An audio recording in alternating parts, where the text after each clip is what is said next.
Hello and welcome to this candidates forum for Ward 8 School Committee. The general municipal election will be held on Tuesday, November 4th for all municipal offices. Mail-in voting and early voting opportunities will also be available. I'm Jen Adams, the news director of Newton News at NewTV, and I will serve as the moderator today. This forum is co-sponsored by the League of Women Voters of Newton and NewTV. The League of Women Voters of Newton urges all residents involved in Newton's electoral process, whether as a voter, supporter, organizer, or candidate, to maintain integrity and reliability in all campaign activities. Ensure that communications are relevant, truthful, and fact-based. Become educated on the issues. Be open to honest debate. Maintain civility as we focus on our shared interest in Newton's future. And show one another courtesy and respect, especially where there may be a disagreement. The League is responsible for communicating with candidates and organizing the format, questions, and moderators. NewTV's primary role is facilitating production and dissemination of the forums. The League of Women Voters is a nonpartisan, multi-issue political organization that promotes informed and active participation in government. While the League encourages its members to become politically active, there are specific procedures in place to ensure the integrity of the forums and fulfill their commitment to being a nonpartisan organization that does not support or oppose any political party or candidate. Questions for this forum were solicited from the Newton League's member base and from their board of directors. Please be assured that all efforts are made to create a wall between all the candidates and League forum planning. Members actively engaged in candidate campaigns are excluded from forum questions. And now on to our forum. In Newton, the 9-member school committee consists of 1 member per ward and the mayor, elected by voters throughout the city. The responsibilities of the school committee are to select and evaluate school personnel, including the superintendent and all other school officers and employees, to review and approve budgets for public education in the district, which includes ordinary maintenance and repairs on all school buildings, furnishing them with proper fixtures, furnishings, and equipment, and to establish educational goals and policies for schools in the district, consistent with the requirements of law and statewide goals and standards established by the State Board of Education. We will begin by meeting the 2 candidates for Ward 8 School Committee in the ballot order. Victor Lee has lived in Newton for 42+ years and is a superintendent fellow in the Arlington Public Schools and a doctoral candidate in education leadership at the Harvard Graduate School of Education. Jim Murphy has lived in Newton for 18 years and is a retired 40+ year public school social studies teacher and administrator, a faculty member at Fisher College and UMass Boston, and university advisor for prospective teachers at Boston College. We will start with a 90-second opening statement from each candidate. Then we will pose the same questions to both candidates that will apply to issues or qualifications for their particular office. Each candidate will have 90 seconds to respond to each question. I, as the moderator, will decide if there is a need for a rebuttal. Rebuttals are 30 seconds for each candidate. Final closing statements will be limited to 1 minute. Now let's go to the opening statements, which will be 90 seconds for each candidate. And we will start with you, Victor. You have 90 seconds. Thank you very much. Well, hello, everyone. My name is Victor Lee, and I'm a proud Newton native, running to restore the academic rigor in NPS and improve the funding for our schools, as well as to avoid the conditions that generated the strike that happened 2 years ago. And speaking with thousands of you over the past few months, I know many of you share those same priorities. I grew up just a short walk from Newton South and have very fond memories of the Memorial Spalding Playground, playing t-ball at the Y, maybe not so greatly there, but did some swinging, Newton Youth Soccer, as well as playing violin at the All Newton Music School, and of course enjoying ice cream at Cabot's. My wife Tsui and I are the proud parents of 2 daughters, one in 1st grade and an autistic daughter who's going to 6th grade, and we grew up raising them just a block away from where I grew up.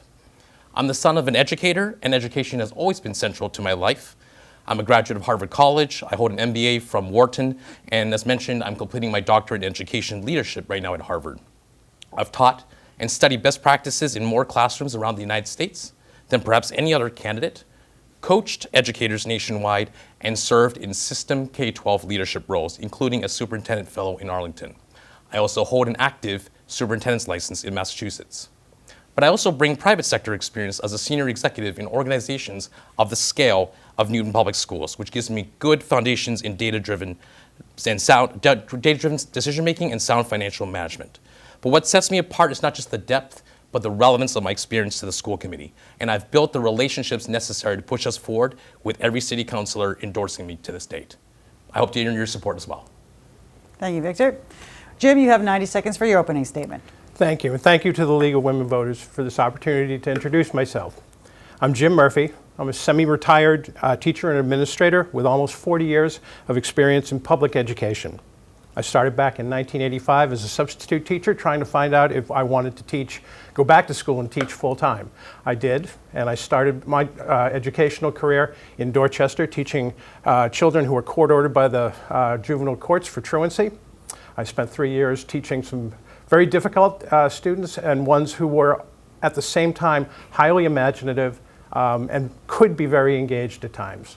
I spent 3 years there, and at that point, I decided I wanted to try to get back into a regular education setting. So I did just the opposite. I went to Vermont for 1 year and started up a dropout program in the Brattleboro area of middle schools. I stayed there for a year, at which point the budget was cut back, and so I ended up not knowing where I was going to go next. So I went to Hampshire Regional High School out in Western Massachusetts, and there I taught for 9 years, ninth grade social studies, advanced placement, modern European history. I started a small debate team that became nationally competitive. I coached softball there, which won a Division II championship. And I was the president and vice president of the Hampshire Regional Education Association. We went through several contract negotiations quite peacefully, quite smoothly. After about 9 years, I decided it was time to come home. And so I took a job at Weston High School, where after a year I became the 6 through 12 social studies director. Now that position had me half-time in the classroom and half-time as an administrator. And in holding that position, I had to learn how to be both a colleague and a supervisor. I spent 9 years there. I spent 16 years there, 15 of which I was the department chair. And I also started another debate team, which became nationally competitive. I coached softball, in fact, started up the varsity program. Thank you, Jim, but you've run out of time. All right, we're going to start our questions. And Jim, we're going to start with you first. Sure. So what are your top priorities for Newton Public Schools? I think my first priority is to repair the relationships that have been really frayed over the last 5 years. The pandemic, the strike, the budgets have all put a lot of stress on the three relationships that are important to a good education in Newton, and that's between the community, the staff, and the school committee. I believe that with my experience, I'm uniquely situated to be able to repair those relationships, to talk to teachers, to talk to students, to talk to parents. That's what I've been doing for almost 40 years. And so I think that this is an important time, and I believe that if the Newton Public Schools can repair those relationships, we can then work on the budgeting. And where there's confidence in the school system, there will be confidence in the budgeting. And I believe that at that point, we can put the Newton schools on a path that will really carry us forward. Newton has excellent schools. I think Boston Magazine put Newton South this week at number 9 in the state and Newton North at number 20, although those measures can be kind of wildly conflicting depending on who's doing the figuring. And I think that it's important that we take what we have and move forward. I am eager to use my experience to do just that. Thank you, Jim. Victor, the question to you. Would you like me to repeat it? Sure, if you don't mind. What are your top priorities for Newton Public Schools? There are three major priorities for me. Number one, as I mentioned in my opening statement, is the academic rigor and be able to provide excellence for every student, to be able to meet them where their needs are and to let them reach their full potential. Number two is to improve the funding for our schools. I was a big advocate and a fighter for the Level Services Plus push, and I think there's a path that our superintendent has laid out to get to a Thrive budget that is a direction in which we need to go over time. And last but certainly not least, I agree with Jim, we need to repair the relationships and we need to rebuild the trust. And I'm proud to say that I've made the effort and started going to talk to all the city councilors, and every single one who's made an endorsement on our race so far has chosen me because I've prioritized learning from the events of last year that we need the partnership of everybody in City Council whenever possible, as well as community and families, if we're going to make the push to continue to get our schools focused on the first and most prominent mission, which is to enable all our students to succeed and put them at the forefront. Thank you, Victor. All right, we're moving on to our second question, and Victor, we'll start with you on this one. Newton's overall school enrollment is declining and is projected to continue declining. What impacts do you think this will have on the district? Well, we've lost about 1,000 students in the last 5 years or so, and much of it has to do with the post-COVID situation in terms of when kids were returning back to school, the strike, and then of course this budget challenge, the structural budget deficit battle that happened between the mayor and the school committee and others. That is a challenge, and we need to reverse that trend. In order to do that, it does involve carrying more stability. It does involve making sure that we have the conversation with people to say we are taking the right steps so they can feel confident that our students will, A, have access to great excellence in the school classrooms, which they already do but can continue to push, and that they won't have to worry about, are our kids going to be in school or not if another strike were to happen or if another policy change were to occur that creates disruption. Those are big opportunities, and I want to be careful that we don't just assume, oh, these trends are going to continue this particular way. I have to remain optimistic and believe that we can reverse that exodus, if you would, of students and bring it back to the point where we can say, hey, people are beginning to say our school system is strong, it will continue to be strong, and we can see that for the future so that we reverse that trend. I mean, we have many people that come into Newton specifically because of the quality of our education system, and we need to make sure that we are staying ahead of that and not letting that slip by the wayside, as has in some cases begun to happen. Thank you, Victor. And the question to you, Jim. Would you like me to repeat it? Sure. Newton's overall school enrollment is declining and is projected to continue declining. What impacts do you think this will have on the district?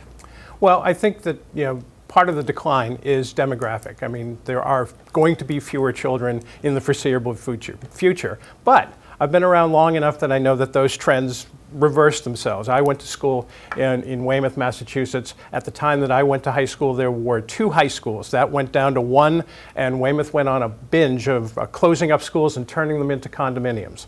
That was a mistake. And so I think that, we do have a declining population. It does sound, though, as if some of that is beginning to rebound a little bit. So the next thing to address is really the segment of the population that is going to private schools. And here, I think it's important to understand why people choose public schools. For some, it's part of the family legacy, and that's their orientation. But for others, it's that the school system doesn't offer something that they really feel that their children need. And very often, it's something that public schools can't compete with, which is very low teacher-student ratios. But it's also programmatic. And another reason that people take their children out of public schools and into private schools is the lesser pressure for testing and for really pushing kids in a way that stifles creative teaching, stifles the engagement that children have for school. And I think if we go more towards the portrait of a learner, I think we can actually attract people back to the public schools. Thank you, Jim. All right, we'll move on to our next question. And Jim, we're going to start with you on this one. Please describe your understanding of the state of the relationship between teachers, the teachers' union, parents, and the city. What steps are you or will you be taking to address the areas needing improvement, if any?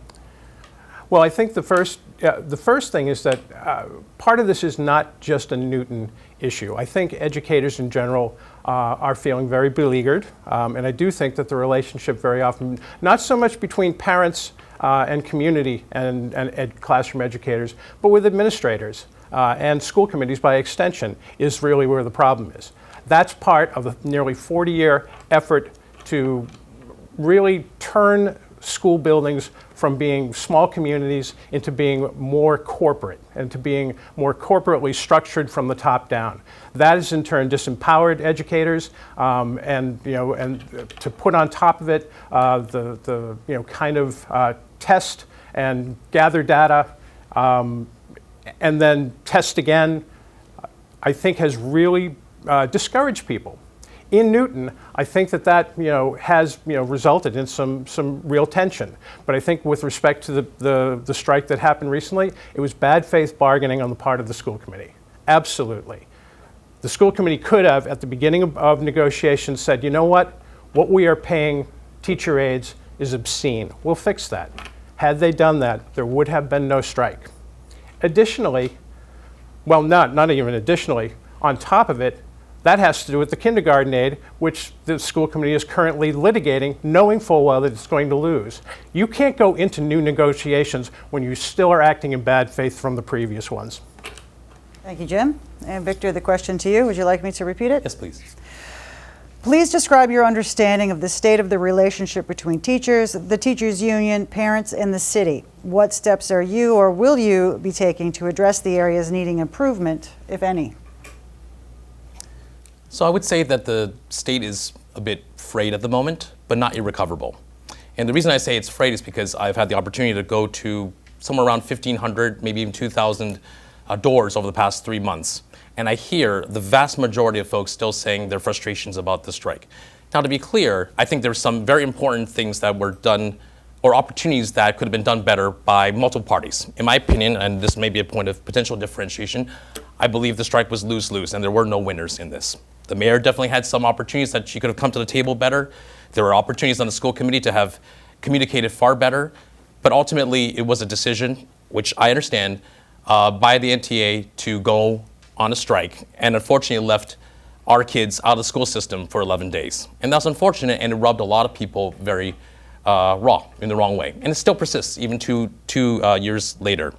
But that said, it doesn't mean that there aren't opportunities to find common ground and rebuild. I think a lot of parents are still very proud of their teachers, and they enjoy the relationship that their students have with their educators, and that's very critical and has to be preserved. To me, there are opportunities to work together to fight for perhaps more reimbursement of special education funding for a significant portion of our population that has changed since the last time, since I went to school for sure. Those are opportunities that we can work together between the union, the school committee, the mayor, the city council to fight for what Newton really deserves together. And if we build those relationships through that common working together, then we'll be in a healthier place when collective bargaining agreement starts up in about a year and a half. Thank you, Victor. Moving on to our next question, and Victor, we'll start with you on this one. The achievement gap remains a persistent problem in the Newton Public Schools despite best efforts. What role do you think the school committee can play in addressing this issue? The first for me is this issue of multi-level classrooms. So this mixed level or multi-level classrooms was a well-intentioned initiative that was meant to close some of these achievement gaps. But I think we're seeing some data showing that it's actually not helping our highest performers or even some of the folks for whom that policy was intended. In some cases, some of those students who were more in need of opportunity actually are doing worse than they were before. And I've had the wonderful opportunity of talking to folks like Ryan Normandin from the union side of it, who's been very vocal about those opinions, and it's important for me to listen to that perspective, and frankly, I agree. So I'm not a big fan of the way multi-level has been implemented. I don't favor the idea of extending it down to middle or elementary school. I think it's, again, a well-intentioned thing that's not realistic after the COVID situation when we have far more gradients and abilities of students than ever before.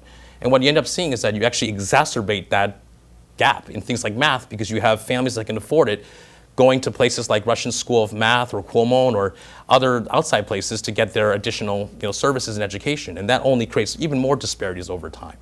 So I actually believe that we should be looking at other alternatives, including something called an opt-out or automatic enrollment policy, and shifting more of our budget and time and attention, as well as professional development, towards creating more classes with advanced opportunities for all students, but having a defined standard that will say every student is going to be qualified, they're going to be given the opportunity to reach those advanced classes. That's going to be important for the development, because what we don't want to do is close the achievement gap by lowering the ceiling. Thank you, Victor. The question to you, Jim, would you like me to repeat it? Yes, please.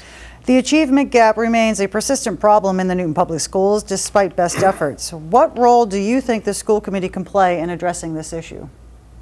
Well, I think that the achievement gap and actually the multi-level classroom as a way to address that achievement gap is a textbook study in how not to create changes in schools.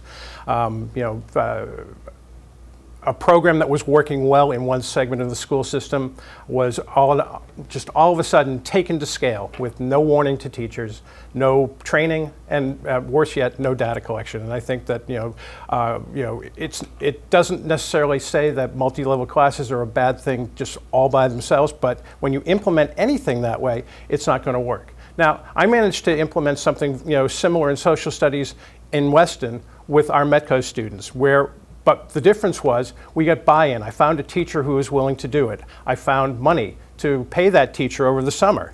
I got parents of the Metco students on board to take honors classes, and we made it work. Those kids not only took honors history courses later, they took honors courses in other subjects as well. And lo and behold, the next year, other departments were asking to do it. Right? Now, I'm not going to say that that's the way to address things in Newton because every school system is different. Weston's a very small school. Things can work in a small school that can't work in a larger one. But you have to work from the bottom up. You cannot do this from the top down. Thank you, Jim. All right, we'll move on to our next question. And Jim, we'll start with you on this one. Okay. About half of our schools have been renovated in the last 10 years or will be renovated. What do you think should be the plan for bringing the remaining schools up to par? Oh, well, I think you have to put them on a schedule. I mean, that's, and even having said that, I realized just the enormity of that task. I mean, you have to get the state involved. You have to see if you're going to be able to find money to reimburse the town. You very probably have to plan for debt exclusions. I think this is enormous, and I think that the key to doing it is to work out a plan, to put to do a needs assessment, put the schools sort of in a priority arrangement if it hasn't already been done, and then I think you start putting the taxpayers on notice that this is the schedule, this is what we're going to need to do, because I think that if half the schools need renovation, that's a pretty hefty price tag. Now, the good news there is I think that transparency in these instances is a very good thing. We had an override election just recently, and the 2 debt exclusions passed. The operating budget did not. And I think the reason for that to me is very clear. When you ask people for a debt exclusion, they know what they're paying for. When you ask them for a general operating budget increase, when there's not a whole lot of transparency in the budget, people were skeptical. They don't want to just write a blank check. So I think we put it in order, we engage the state, and then we are as transparent and upfront with the taxpayers as possible. Thank you, Jim. Victor, the question to you. Would you like me to repeat Sure, it? please. About half of our schools have been renovated in the last 10 years or will be renovated. What do you think should be the plan for bringing the remaining schools up to par? In many ways, actually, I agree with Jim, to be honest. You need to have safe schools. You need to have schools that are functional. We've heard of ceiling tiles falling in locations like Brown Middle School. Ward is in need of a renovation to over 100 years, I believe the building is, in terms of its age. These are tricky things, but you also have to be realistic that the fact is we don't have a lot of budget to work with at the particular moment. So I actually do agree that there are opportunities to increase the ability to fund major changes like this if we're going to say this is important. One of them, I agree with Jim, is going to be a conversation around Proposition 2.5. And that is something that you're going to have to do as a community to communicate and say, what exactly are we getting for it? How much is that going to mean in terms of my actual taxes if they're going to go up? And what specifically am I going to pay, what am I paying towards, right? Is it going towards COLA increases, which might be important for staff, or is it going towards building renovations and improvements? Not that the two have to be necessarily mutually exclusive, but there are going to be tough considerations that will have to be made in that case. But if we can make that argument to our fellow Newtonians, and quite frankly, again, walking and talking to many of them, I found once I explained to them what the rationale was and the reason behind it, many of them are actually quite supportive of it. So I think there is a potential for shift and change over there as long as we're clear what exactly we're getting for it. But we also need to fight for better special education funding, as I said, better reimbursement from the state, and maybe explore things like how the pension timetables are working out at the moment. There are no easy choices, but if you want to find the money to be able to do big changes like this, which are necessary, we've got to be very thoughtful in terms of the longer term scale, not just of the planning of the renovations, but how we're going to set our budget up for success in the future. Thank you, Victor. And we'll move on to our next question. And Victor, we'll start with you on this one. What policies would you like to see put in place to improve the mental health of our students? One of the biggest ones is the concept of social support mechanisms. I think there was a good argument that some of the members of the union were making that we need to have better counseling in the school system. And that is true. It is definitely difficult to do it with a very complex set of demands that are out there, both demands for the students and frankly demands for teachers who are in more complex jobs than perhaps ever was the case. We need to protect mental health, but also be able to push kids at the same time. And I think sometimes people see those two as opposite sides of the coin.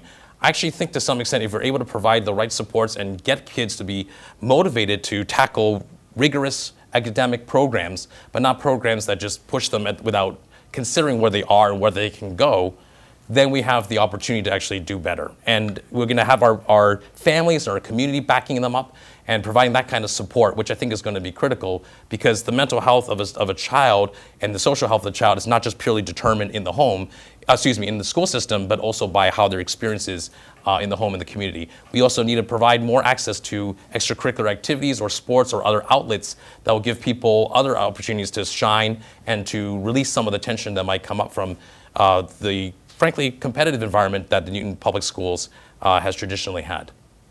Thank you, Victor. And the question to you, Jim. Would you like me to repeat it? What policies would you like to see put in place to improve the mental health of our students? Well, I think that it's obvious and it's well known, I should say, that mental health needs have gone way up. And certainly the pandemic had something to do with that, a lot to do with the most recent sort of problems. But it's been going up for a long time. And I think that what we need to realize is that we cannot continue to keep making our schools anxiety-producing pressure cookers. We need to let kids know that we're proud of them no matter where they go, what they do, as long as they're happy and living their best lives. I think that we make good strides when we put classroom aides in the lower grades in particular. I think that we need to put a greater emphasis on social emotional learning, not just at the lower grades, but throughout a student's career. I think we need to provide more co-curricular activities, things that engage students in ways that produce productive anxiety, the kind where there's a challenge in front of them and they get satisfaction out of meeting it, not the kind of anxiety that produces a challenge that once they meet that challenge, they just go on to the next anxiety-producing challenge. I also think we need to recognize that we have vulnerable populations whose anxiety and mental health issues come from without. And that's something that we need to, school committee members and really the entire community needs to call out and to work to protect all of our students. Thank you very much, Jim. And now we're on our last question. And Jim, we're going to start with you on this one. Okay. Budgetary constraints have limited the number of initiatives our new superintendent would like to undertake. Which of her new proposed initiatives would you prioritize if additional funding became available, and why? Oh, I would certainly prioritize putting some teeth in the portrait of a learner. And I would do that because if you look at that portrait, it asks for the same things that portraits of graduates, learners that are kind of sprinkled all over the state in different communities are asking for, or are looking for in students. It asks the question, what do we want a student, a graduate of our school system, to be able to do? And to have, as equipment to go out into the adult world. And that's things like resilience. That's things like empathy, right?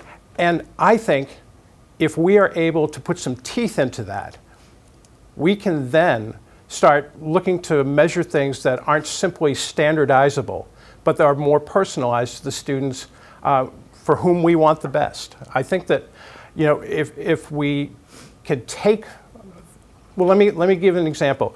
We have the portrait of a learner on the one hand, and the school system has passed it, its policy, it's all over the website. On the other hand, we have a long-range plan. The two don't really intersect. Now, I don't know if it's going to take more funding to make those two things work together better, but I think that to the extent that we can, the better we will be doing for our students. That's also happening at the state level. That's something that I'm working on the state level. And I think you will see a portrait of a learner or a portrait of a graduate coming out at the state level very shortly. That's where I think we need to put our effort. Thank you, Jim. Victor, the question to you. Would you like me to repeat it? I think this one, I'm good. Thank Okay. you. For me, and this may be a potential point of difference, I think one of the most important things and what the great initiative that Dr. Nolan, our superintendent, is working on is improving the understanding of the data of our performance, of our students, how they're performing on various different types of assessments. There is the STAR assessment that is now being utilized or shifting to being utilized across English, language arts, and math. And I believe that talking about transparency, giving parents a better understanding of how their kids are performing is going to educate them, is going to help inform our families better in terms of how things are going and not waiting until a final summative exam or an MCAS result at the end of the year. That kind of data is important to making sure that we, as a system, as well as parents, are able to understand how we're performing overall. And it's an opportunity not to penalize educators or anything of that nature if things don't go well, but to say, hey, here's opportunities to provide you with more support if it's not working. That kind of data knowledge, it's amazing to me that, again, working, for example, in Arlington or other districts that I've consulted for, I would say, generally speaking, the data practices tend to lag the private industry by about 5 to 10 years.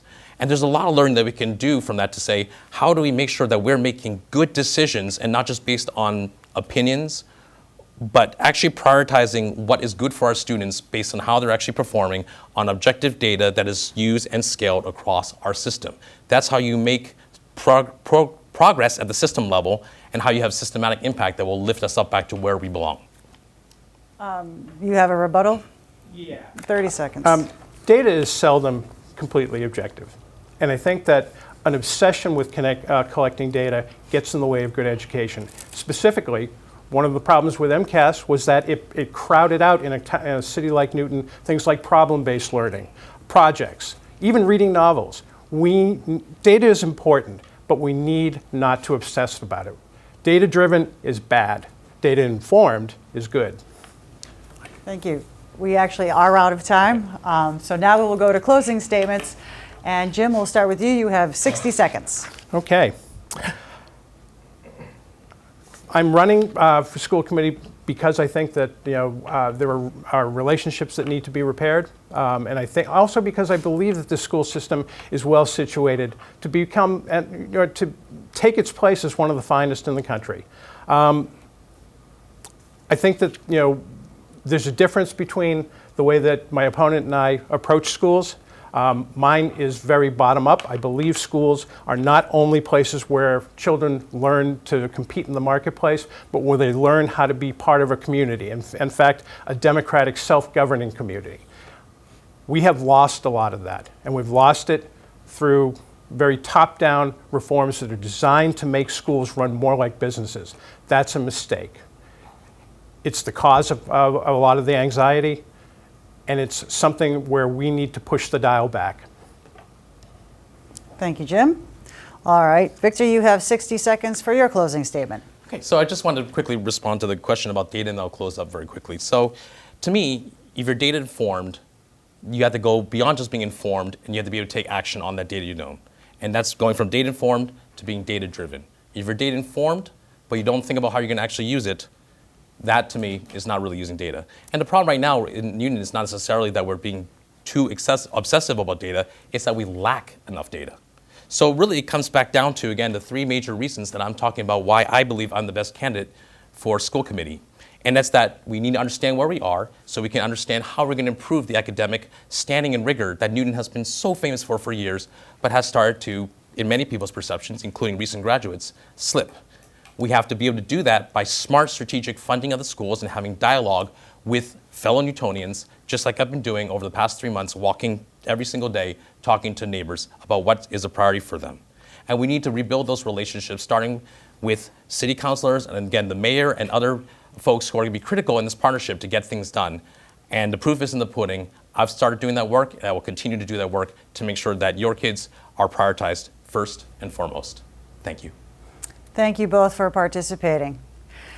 I also want to thank NewTV and the League of Women Voters of Newton for providing this opportunity for voters to learn about the candidates. Let me remind the viewers that both of these candidates are running for Ward 8 School Committee. All Newton voters may vote for one of these two candidates. The polls will be open from 7 a.m. to 8 p.m. If you will not be able to get to the polls on November 4th, you can vote absentee or early by mail or in person. For further information, including to learn where your polling location is, call the Newton Elections Department at 617-796-1350 or visit the city's website at newtonma.gov/government/elections. Be sure to check the Newton League's website at lwvnewton.org for information about their upcoming Voters Guide. Today's forum is a co-production of NewTV and the League of Women Voters of Newton. Any use or reuse of this program requires the approval of NewTV and the League and must be shown in its entirety without any editing, only after the program initially airs on NewTV. The League of Women Voters, as a nonpartisan political organization, does not support or oppose specific candidates or political parties. It does, however, take positions and advocate for issues that it has studied. Membership in the League is open to all people. Contact or visit lwvnewton.org and follow them on Facebook and Instagram. NewTV is Newton's award-winning state-of-the-art media center specializing in television production, training, and building community partnerships. It is Newton's primary source of locally relevant programming. Membership in NewTV is open to all Newton residents. For more information, call 617-965-7200 or visit the website at newtv.org. I'm Jen Adams for the League of Women Voters and NewTV, and I thank you for watching. Participate in our elections, and remember, democracy is not a spectator sport.